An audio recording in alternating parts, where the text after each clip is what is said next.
Have you ever wondered who will be there for you when you grow old? Will your children, your spouse, or even your closest family members be there to offer the love and care you deserve? Or when the time comes, will they be the ones to turn away and leave you when you need them most? It's a difficult thought, isn't it? In today's video, we're going to explore a powerful and thought-provoking story that unveils the harsh realities of aging and the heartbreaking truth about the people who may fail to care for you when you need them the most. As you watch, you'll uncover the three most ruthless types of people who reveal their true colors when the elderly can no longer care for themselves. We'll discuss the emotional toll and the shocking truths about how families can break down when roles are reversed. It's an eye-opening look at how even the people who you thought would stand by you might fail you when the years have taken their toll, and you are no longer able to care for yourself. This video will not only shed light on the painful reality of how familial love and loyalty can change as we age, but it will also encourage you to reflect on your own family dynamics. It's essential to think about how prepared you are for these challenges when the time comes. Are you equipped to handle the emotional, physical, and financial burdens that can come with aging? We'll dive deep into the complex and emotional conflicts that often arise when money, inheritance, and caregiving collide. These issues, while seemingly separate, can tear families apart, turning once strong relationships cold and distant when it matters the most. Through this story, you'll come to understand why it's crucial to build a foundation of trust, compassion, and responsibility. Not just for your family's sake, but for your peace of mind as you grow older. It's important to ask yourself now, how can you create an environment where you can rely on your loved ones, and how can you ensure they can rely on you when you are no longer able to take care of yourself? Stay with us until the end of this video. We'll not only reveal the shocking truths about these relationships, but also offer valuable wisdom on how to navigate these challenging situations with dignity, self-respect, and emotional resilience. By the time this discussion is over, you will have the knowledge to protect yourself and your loved ones, and to ensure that you're not left behind in the later stages of life. If you're not already subscribed, I recommend subscribing now and turning on the notification bell so you never miss another video. Your support truly means a lot to me. If you enjoy this video, don't forget to give it a like and share it with others. That way, we can continue to spread these valuable lessons to more people. And if this topic speaks to you, please comment 1 below to let me know your thoughts. If you feel differently, please comment 0 to share what I can do to improve and make these videos even better for you. Now, let's dive into the story. After my daughter hung up the phone, I couldn't help but notice that my husband didn't make an effort to call back, as if it didn't matter. It stung a little, but I've learned not to dwell on it. What I couldn't ignore, however, was the strange new pattern he's developed recently. Out of nowhere, he began posting cryptic, almost passive-aggressive quotes on his social media. Quotes like, "Being ungrateful to your parents will bring karmic retribution," and "Marriage is like birds in the forest. When danger strikes, they fly in different directions." It's all so puzzling, and honestly, somewhat amusing in a way. But I keep quiet. I don't stop him from doing whatever he needs to do to process things in his way. Meanwhile, I keep to myself, focusing on what I know I can handle. I take care of my mother with unwavering dedication, and I make sure that he can fully focus on caring for his grandmother without distraction. But here's the thing, what is all this really about?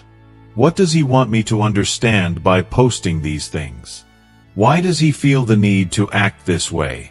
Let me be clear, I'm a daughter-in-law, and I've never once believed it was my duty to care for my mother-in-law. There's this blind, almost unexplainable sense of duty that often falls on people who, like my husband, didn't experience much affection from their parents. I'm not sure if it's something all children feel when they're deprived of love, but my husband does. Growing up, he was never the favorite child.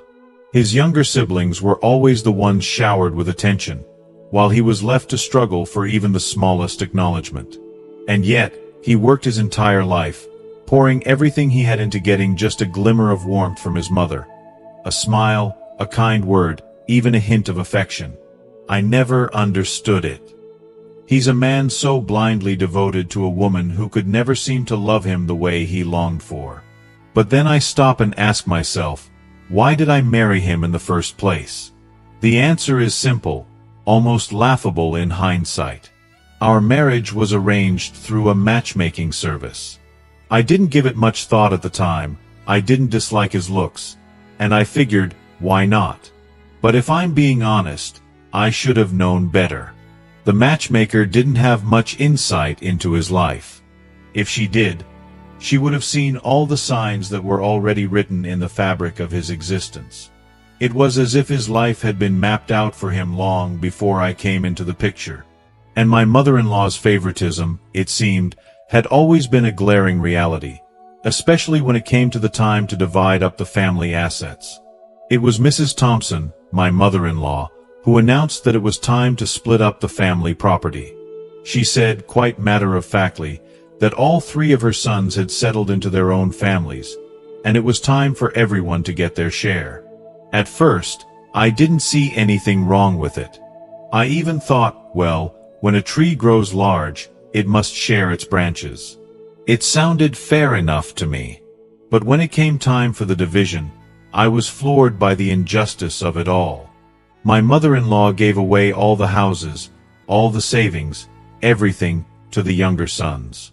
And then, when it came time to consider my husband, the oldest son, she simply said, "You don't need to compete for anything.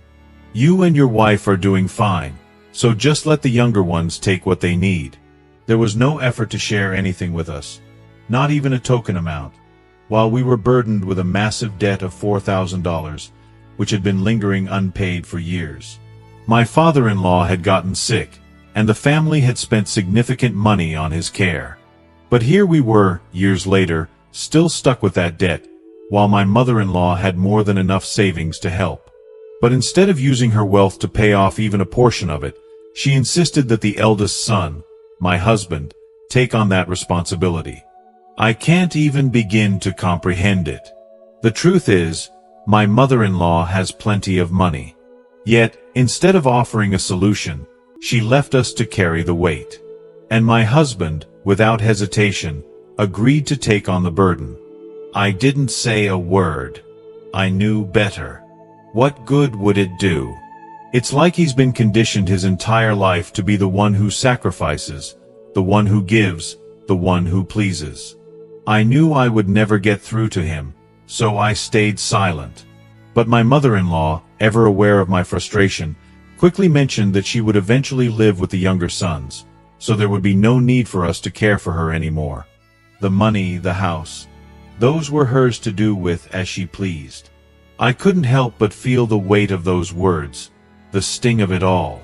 It was as if we were invisible in her eyes, as if everything we had done, all the sacrifices we had made, didn't matter in the grand scheme of things.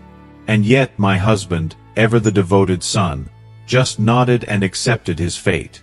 And I was left, once again, watching helplessly as the pieces of our life fell into place, dictated by a woman who had never truly seen him.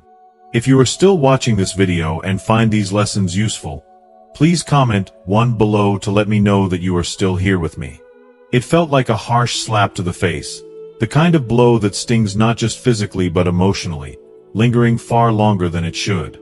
The painful reality was that my husband, so desperate to please his mother, insisted that I just accept the situation.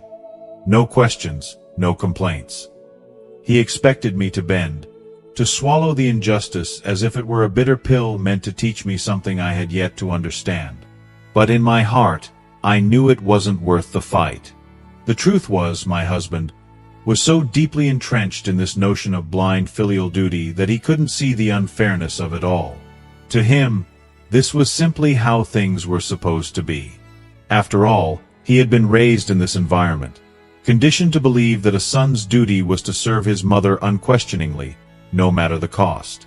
He would often say, almost in defense of her, that his mother didn't want us to take care of her, that she had everything under control, and we should leave her to handle her affairs.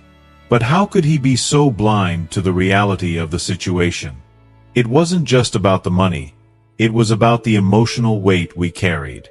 The burden of debt was placed squarely on his shoulders, and yet, his mother's obvious favoritism toward his younger brothers couldn't be ignored. Every time we were asked to contribute, whether it was for her living expenses, medical bills, or even just a simple gift during the holidays, he would brush it off, as if these were just natural obligations, and that I was the one who didn't understand. As if somehow, I was the one being unreasonable for questioning this dynamic. It was maddening. My mother-in-law would repeat her stories over and over, with no acknowledgement of the strain it caused. And my husband. He insisted that I simply endure it all as if it were my duty to quietly accept the imbalance and silence my concerns. I knew in my soul that no matter how many times I spoke up, it would all be for nothing. So, I resigned myself to the unfair division of assets, telling myself it was a battle I couldn't win. But even after that, after everything had been decided, there were still years of her relying on us for her living expenses, while she played this game of moving from one son's house to another. Half the year with one, and the other half with the second. She claimed she was enjoying her retirement, savoring the freedom of living between her two sons. But the reality was starkly different. This wasn't about enjoyment, it was about manipulation. She wasn't just being cared for, she was draining their resources, their time, their energy. And the worst part? She did it with such ease, and my husband couldn't, or wouldn't, see it.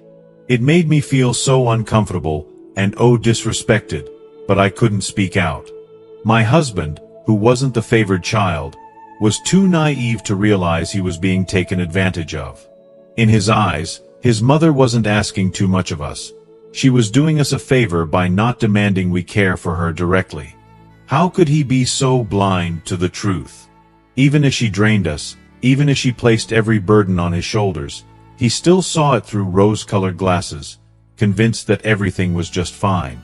I couldn't hold back my frustration any longer. I laughed bitterly, the sound sharp and filled with disbelief, and I asked him, "So, are the monthly living expenses we send not considered taking care of her? What about the medical bills when she's sick? Or the fruits we bring her during the holidays? The pocket money we give her? Does that not count as taking care of her?" My voice trembled with the weight of my emotions, but my husband, caught off guard and visibly frustrated, tried to defend himself. "We don't live near her," he said. "Of course, we need to contribute more. My younger brother lives nearby and takes care of her, but I've been telling you that you're not seeing the full picture. She's healthy now, but you're not realizing who's taking care of whom." At that moment, I knew that nothing would ever change. "I've already told you," I replied, my voice steady but tired. "She said herself that when she gets older, she plans to rely on your two younger brothers, not us. Don't try to take on more than we need to." I fell silent, letting the words hang in the air, but even in that silence, I knew deep down that my fears weren't just my overactive imagination. The truth, however painful, was that I had been right all along. I had hoped I was wrong, but I wasn't. Looking back now, I realized just how naive I was to believe that I could change things. It's not surprising that a mother would choose not to divide her wealth equally, but instead burden her eldest son with all the debts. After all, why would she disrupt the comfortable life of her younger sons when she could rely on my husband to shoulder the weight of it all? It wasn't just about money. It was about control, manipulation, and a kind of favoritism that, even now, I struggle to understand. There was a particular situation that has been haunting me for some time, and I can't shake the feeling of frustration and disbelief. My mother-in-law, a woman I've known for years, had suffered a fall while hanging clothes on the balcony. It seemed like such an innocent moment, but it led to something far worse.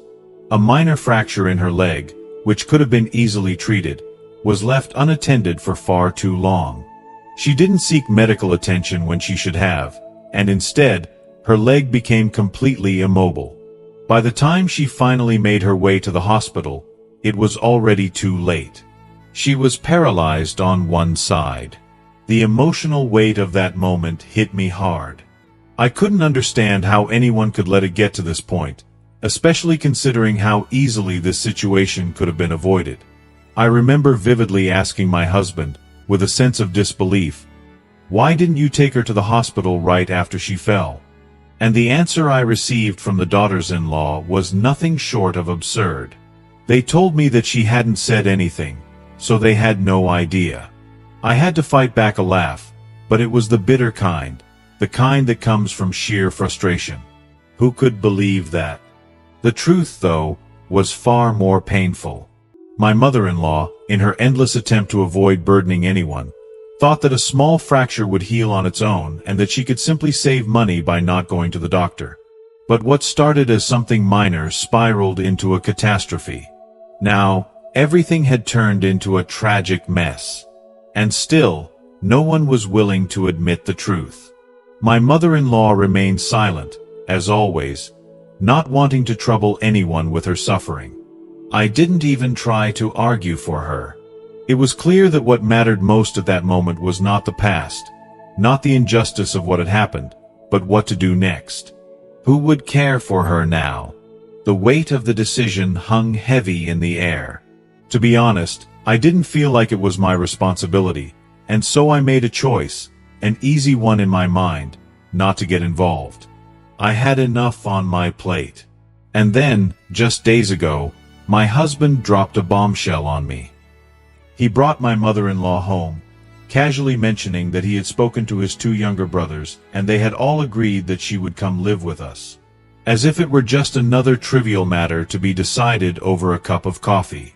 He went on to say that my mother-in-law would contribute to her living expenses, and all I'd need to do was offer some help with her care. I was utterly stunned, speechless for a moment. I couldn't believe it. What kind of arrangement was this? Did he think I would simply accept this without any questions? He tried to plead with me, asking me to respect his wishes, but my mind was racing with a flood of emotions.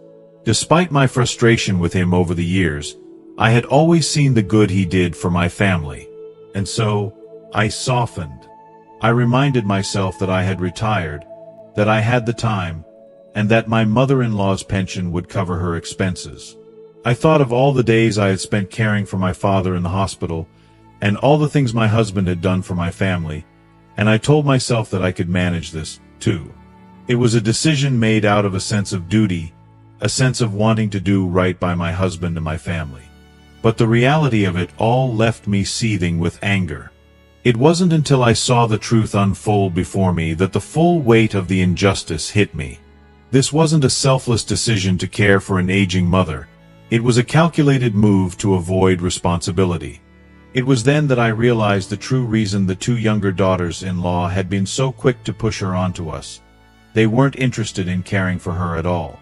They didn't even need her pension, but they still found a way to take advantage of her. The bitter irony of it all was that her monthly pension of $300 was divided in a way that benefited everyone except her. $150 of it went to us, and the remaining $150 was split between the 2 younger brothers, each getting $75. It was just like the previous division of family assets, unfair, unbalanced, and entirely in their favor. I couldn't hold back anymore. I confronted my husband, my voice shaking with frustration. "What is this supposed to mean?" I asked. "Do you think I'm a fool?" His defensive response was the last straw. He told me, children should not calculate money when it comes to caring for their parents. It's an obligation. I almost felt like the words were a slap in the face.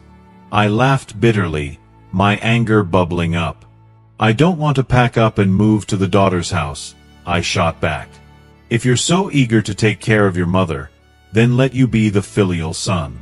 Just like my daughter would be for me." The words came out harsh, but they were the truth. I felt betrayed, manipulated, and deeply hurt by the way everything had played out. And the worst part? It was all being done in the name of family, in the name of love, but it felt nothing like that. I told him, with a deep sense of sadness and frustration, "If your father doesn't wake up this time, perhaps your mother should consider a divorce." Maybe that's the only way your father will finally have the chance to live up to his responsibilities as a son. The weight of my words hung heavy in the air, and the absurdity of it all hit me like a tidal wave. How could someone like my husband, so devoted in his way, so blindly loyal, ever truly grasp what real responsibility means? He never understood the deep, unspoken truth, that sometimes, only when you are lying helpless in a bed, your body betraying you, unable to even perform the simplest tasks, do you begin to see the raw reality of human nature. It's when you're vulnerable that the real ruthlessness toward the elderly is revealed, often by the very people you thought you could rely on. In my years of experience, I have come to believe that 3 types of individuals can be the most heartless and indifferent toward the elderly. These are the people who, in their youth, speak with such grandiose ideas about aging. They boast, "When I get old, I will take care of myself. I won't be a burden to anyone," without ever considering the bitter irony of their words. But then, the inevitable happens. One day, those same proud individuals find themselves bedridden, completely dependent on others, unable to do even the smallest task for themselves. That's when they come to understand, too late, that all their lofty promises were nothing but illusions. The reality is that when you age, when you lose your independence, you need others. There's no avoiding it. And that truth is something most people fail to grasp until they are forced to live it.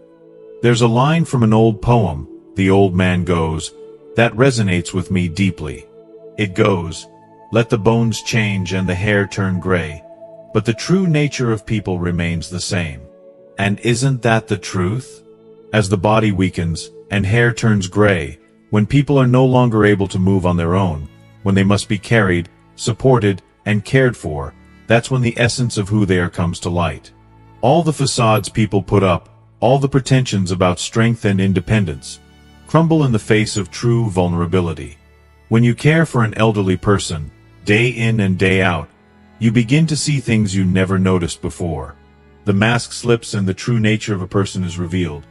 What they really care about, who they really are, and, most heartbreakingly, who is truly there for you and who is only pretending to care when times were easier. It's then, in those moments of raw honesty, that the cracks within families begin to show. The roles are reversed. The people who once received care now become the ones who need it, and that's when everything shifts. All the old conflicts, the unspoken resentments, the hidden frustrations, come to the surface. And it's in those times, when it's hardest to give, when it feels like there's nothing left to give, that the true test of family and relationships happens. Who steps up? Who holds back? Who only pretended to care? When the elderly are vulnerable, the truth about their loved ones often becomes impossible to ignore, and the pain of seeing that truth can be overwhelming. Here are the 3 types of people who are the most ruthless toward the elderly. 1. Daughters-in-law who only focus on their maternal home. In the complex web of family dynamics, the relationship between a daughter-in-law and her father-in-law is far more significant than many realize. Though there's no formal obligation for a daughter-in-law to care for her father-in-law, the reality is that family bonds are never as simple as just rules. They are tangled in a way that cannot be easily severed, like 2 pieces of string tied tightly together. Every action in one part of the family often ripples out and impacts the others. The interconnectedness is undeniable. Today's world has seen such drastic changes, especially when it comes to the division of responsibilities within a household. If you are still watching this video and find these lessons useful, please comment 2 below to let me know that you are still here with me.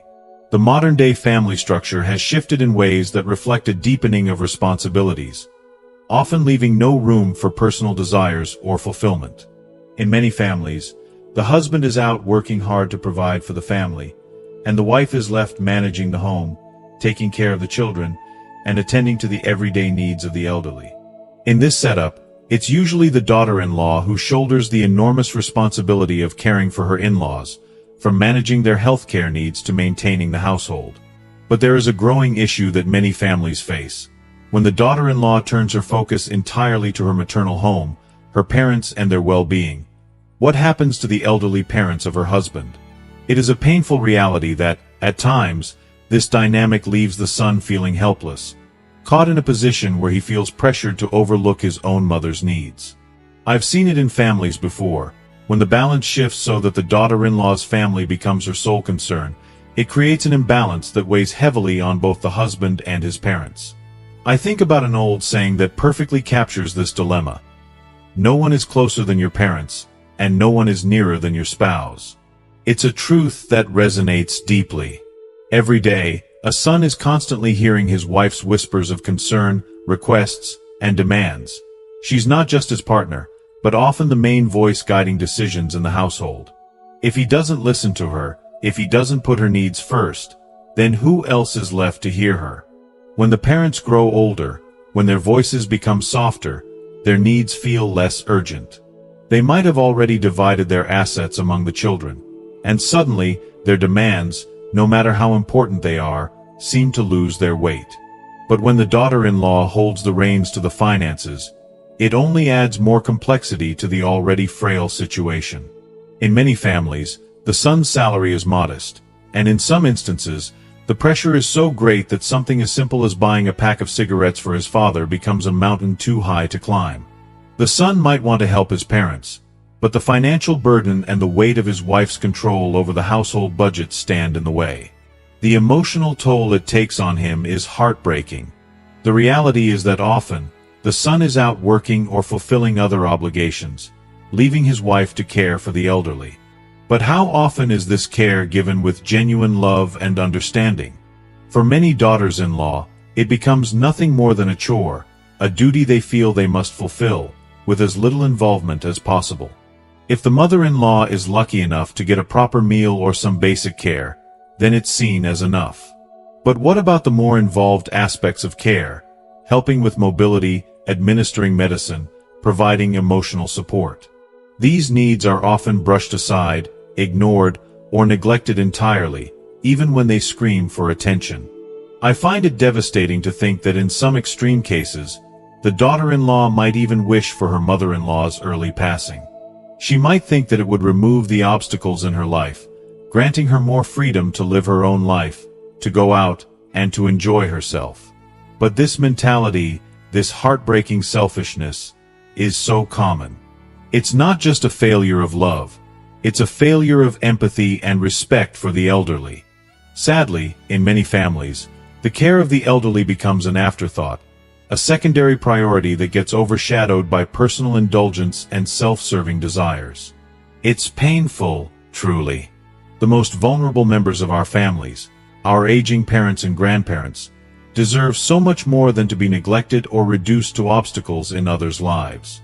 I can't help but feel that our society, as it continues to shift and evolve, is losing sight of the very values that should bind us together. Compassion, empathy, and respect for those who have walked the long road of life before us. In the end, it's about remembering what matters most and ensuring that, in our quest for personal happiness, we don't forget the needs of those who once cared for us. 2. Young daughters treated poorly from a young age. For many daughters, the experience of marriage is not just a new chapter. It feels like their entire world is turned upside down. From a young age, they are conditioned to believe that their value lies in putting others first, especially their brothers.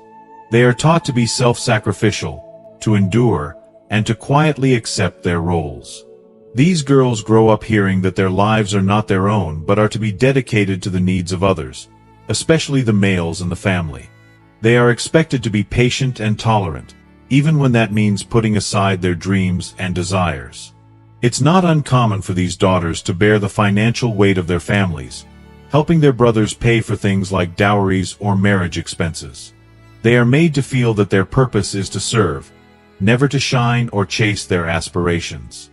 For many, the pain begins when they are discouraged from furthering their education. After all, the belief is that a daughter's future is tied to her marriage, and any attempt to gain knowledge or independence is viewed as a hindrance. The message is clear: a daughter's worth is not in her mind or her dreams, but in how well she fulfills her prescribed role in the family.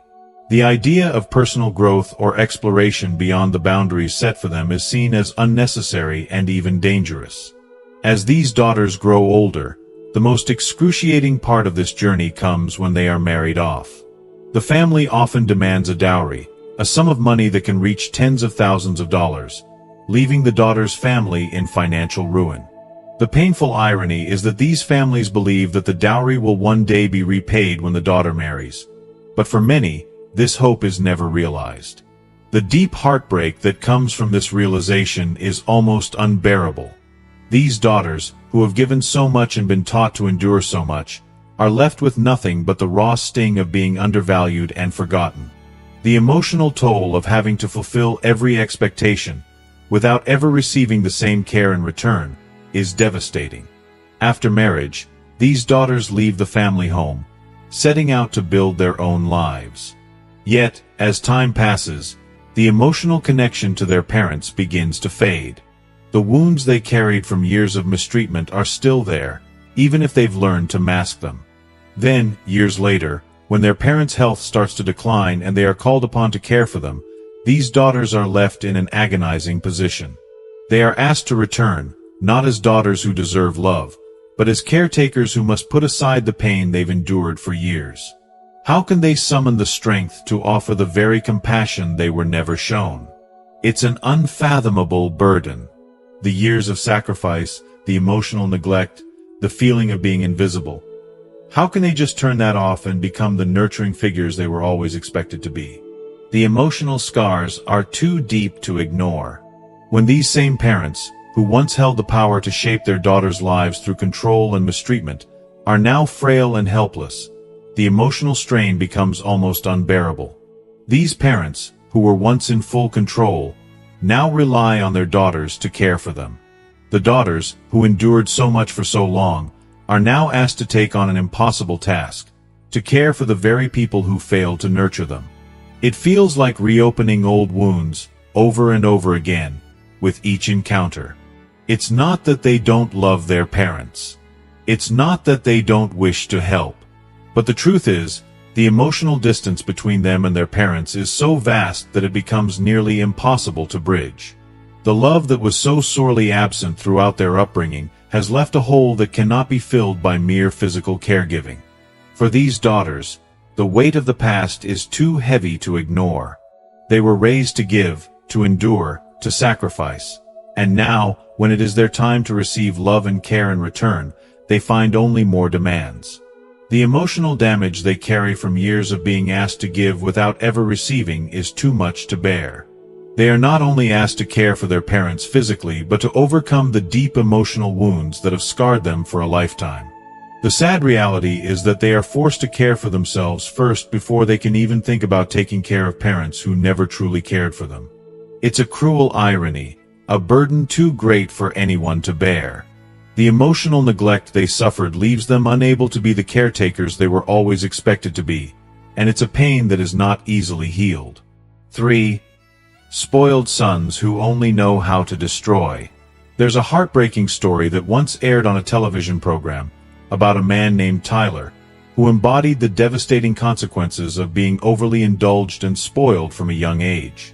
His parents, despite their good intentions, pampered him excessively, setting the stage for a lifetime of poor choices and reckless behavior. Tyler grew up believing that the world owed him everything, and this distorted sense of entitlement only worsened as he got older. He never learned the value of hard work, responsibility, or the simple act of giving back. Instead, he became a man who thought nothing of gambling away money that was meant for essential family needs, leaving a trail of destruction in his wake. If you are still watching this video and find these lessons useful, please comment 3 below to let me know that you are still here with me. Tyler's downward spiral didn't end after his marriage. It only deepened. His wife, in a desperate attempt to support her husband and his family, handed him $1,300, money that was desperately needed for his father's medical expenses. Instead of doing the right thing, Tyler used it all on gambling, completely disregarding his father's health and his wife's sacrifice. As if that wasn't enough, he stole $4,000 from his father's savings, squandered it, and left his parents and wife devastated. It wasn't long before the truth came out, and Tyler's family and even their neighbors had no choice but to confront him, exposing his irresponsibility to the world. At first, Tyler seemed to show some remorse, as he came to realize the damage he'd caused through a community mediation program. But the burning question remained: could he truly change? Would he ever step up and take responsibility for his actions, for his parents, and for the future that he had so carelessly damaged? I couldn't help but feel that his apology was nothing more than an empty gesture. A person who's been spoiled and coddled for years doesn't change overnight. His sense of entitlement and laziness had been so ingrained in him that it felt almost impossible for him to suddenly turn into the caring, responsible man his parents and wife deserved. His life had been cushioned, sheltered from the realities of responsibility, and those easy comforts couldn't be unlearned with just a few words of regret. I often think about how the people around him, especially his aging parents, must have felt. There's an old saying, often heard in rural America: a leopard doesn't change its spots. It's harsh, but in Tyler's case, it rang painfully true. How many parents hope and dream that their children will step up and care for them in their old age? And how often are those hopes dashed, left as mere fantasies? The sad reality is that Tyler's parents, having loved and raised him with everything they could give, had no choice but to watch helplessly as their son, the one they once cherished, transformed into someone incapable of offering even a fraction of the care and respect they had given him. It's a devastating thought. Parents watching their children, once the joy of their lives, become strangers, unable to fulfill the promises they once made. Happiness in old age. The truth about happiness in old age is tied closely to our actions, relationships, and decisions made earlier in life. There's no escaping the reality that when elderly individuals find themselves surrounded by selfish, self-centered children, their sorrow is not simply a random misfortune. No, it's the painful consequence of years spent neglecting the vital relationships that should have been nurtured with love and understanding. When children are raised with the belief that they are entitled to everything without offering anything in return, the result is often heartbreak, not only for them but for the parents who, in their later years, have no support system to lean on. As people age, they often realize too late that their younger years should have been spent differently, building strong, meaningful connections with their children, and teaching them values that would ensure the family remains a support network in times of need. It's a cruel lesson learned too late, and one that can never be undone. Without careful preparation, the elderly often find themselves isolated, left to fend for themselves, with no one to provide the emotional or physical support they need. The concept of balance between heaven, earth, and humans is something that should be at the forefront of our minds, especially as we get older. It is, after all, the foundation upon which the quality of our later years is built. Heaven symbolizes the opportunities we had throughout life, such as securing a strong pension or retirement savings that can provide security when we can no longer work. Earth represents the environment we choose to live in, whether it's a place with good health care, easy access to transportation, and safe surroundings that make aging a little easier. And then there's humans, the relationships we build, particularly with our family. If we've treated our loved ones with respect, kindness, and care throughout our lives, we are more likely to find ourselves surrounded by a loving and supportive family when we need them most. If elderly individuals can plan and take the necessary steps to ensure they are financially secure, have good living conditions, and have nurtured meaningful relationships throughout their lives, they won't become burdensome to others. Children who are raised with care, and who are taught the value of responsibility and empathy, will naturally step up to care for their parents without being asked. It should never have to feel like an obligation. It should come from a deep well of love, respect, and understanding. This kind of bond is what makes old age peaceful and dignified, not just a time of survival. For those who have lived arrogantly, looking down on others, believing they are above their family and community, the inevitable shift comes as they grow older. Aging strips away the illusions of superiority, leaving them isolated, lonely, and filled with regret. The truth becomes painfully clear. Status, wealth, and power mean nothing when it comes to the need for companionship and care. In their final years, these individuals will have to confront the harsh reality of their selfishness. What they valued most in life has left them with nothing but emptiness and the quiet realization that, in the end, it was love and meaningful relationships that mattered most. As we reflect on the heartbreaking story of Tyler and the wisdom shared about aging relationships and personal responsibility, I hope you've gained some valuable insights. The choices we make today, especially how we treat our loved ones and the way we prepare for our later years, deeply affect the quality of our lives as we age. So, what have you learned from today's video? What is one thing you will start practicing in your own life after hearing this story? I'd love to hear your thoughts. Please leave a comment below and share what you plan to take with you from this discussion. If you enjoyed this video, please leave your comment below, and don't forget to like, share, and subscribe to our YouTube channel for more insightful content. Your support helps us bring more valuable lessons to everyone. Thank you for watching.